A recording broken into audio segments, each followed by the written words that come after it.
Study Arata. Today we're going to be talking about a technique that I really like, and if you have been researching about study techniques, if this is something interesting for you, probably you already stumbled upon this concept already. We're going to be talking about spaced repetition. This is one of the techniques that I apply to the Arata Academy training. Repetition and memorization. This technique is successful because of the way your brain learns and also forgets information. If you always forget a few things, it's okay, it's absolutely normal. If you would remember every little detail of every event happening in your life, it would just make you completely crazy. Your brain forgets many things to remain healthy, and you remember things just after they happen, but after a few minutes it's normal to start forgetting, and probably in a few days you're not going to remember a thing. The memories that you do not forget are the ones that you keep thinking about over and over again. And this means that to record some information in your head, you need to repeat it. But there is a clever way to do these repetitions in an efficient way. Efficiency is key.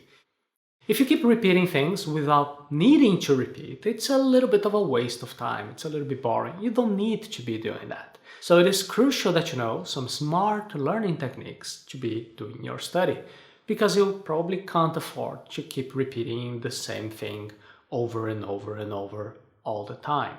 Of course, if you would be doing that, you would memorize that particular part of the information. But the problem is when you are dealing with a very large amount of information. If you're dealing with lots of content, I don't know, if you're a lawyer, if you need to learn civil law, it will take you decades to memorize all the details that you would need to be doing this by repetition. And by then, the laws probably would already change, or the interpretation of the judges will change, and therefore you need an efficient technique. Spaced repetition.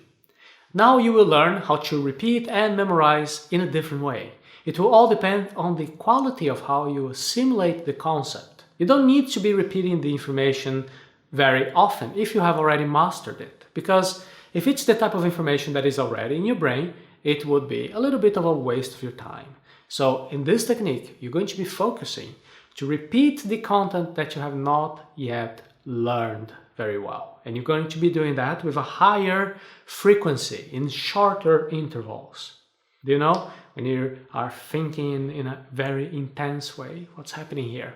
When you use your brain to try to find all those associations connected to that idea, this is a very good way to find the path to that knowledge.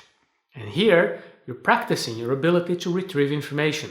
And this technique, this spaced repetition, is going to be helping you to improve your memorization skills significantly. As usual, I'm going to give you some practical examples. Imagine that you're studying vocabulary of a foreign language and you're trying to learn the names of different animals. And when you need to remember how to say the name of that particular animal and you feel that you kind of struggle to remember the right word, what you're doing here, you're finding your best mental path to get access to that information. And something that you may not remember immediately is going to be able to be retrieved. And the best time for you to be doing this spaced repetition in an efficient way is a little bit before you completely forget. So imagine that you just learned the name of an animal in another language today. It would be a little bit of a waste of your time to be repeating over and over and over the name of that particular animal, because it's the type of information that is still fresh in your head.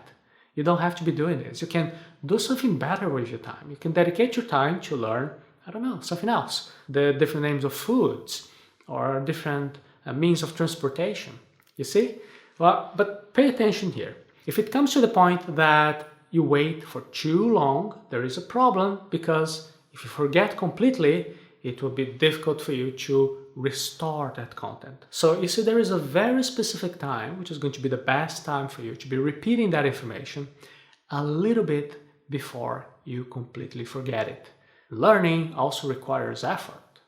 I know that some people will be complaining because they say that to study like this can be quite tiring, because you have to be not only looking at the content itself, but you also have to be doing this meta cognition, like what type of content am I just about to forget, right? So this can be a little bit tiring because there's a lot of activities that your brain has to be doing. So I'll share one specific tip for you. If you are not feeling anything when you're doing your study, or if you are doing your learning sessions and it all goes so easy for you, you go like, oh yeah, I'm doing extremely well, I remember everything. That is a problem, because probably what you're doing here, you're just studying all the information that is too fresh in your head, just making yourself feel good about yourself. The learning process, the good learning process, will involve a little bit more mental effort. It's going to be more intense. It's going to make you really tired, because if you're studying in the best possible way, you are constantly using your brain to find the right connections and master that particular subject. Mental work that requires more complex operations like analyzing, synthesizing information, that's the type of activity that will need you to wait a little bit until your neural connections are consolidated in a new way. That is the moment when you're like trying to get some information, you struggle a little bit, but finally you get it. If you do this often, you will realize that you need to take a little bit of time off every now and then. You can't be, it's a little bit similar to using your muscles. If you push it too hard constantly without rest, it may have a not very productive result. The very same thing happens to our minds. If you are allowing yourself to forget a little bit before you review the material, then that's a very good way for you to be strengthening your mental connections.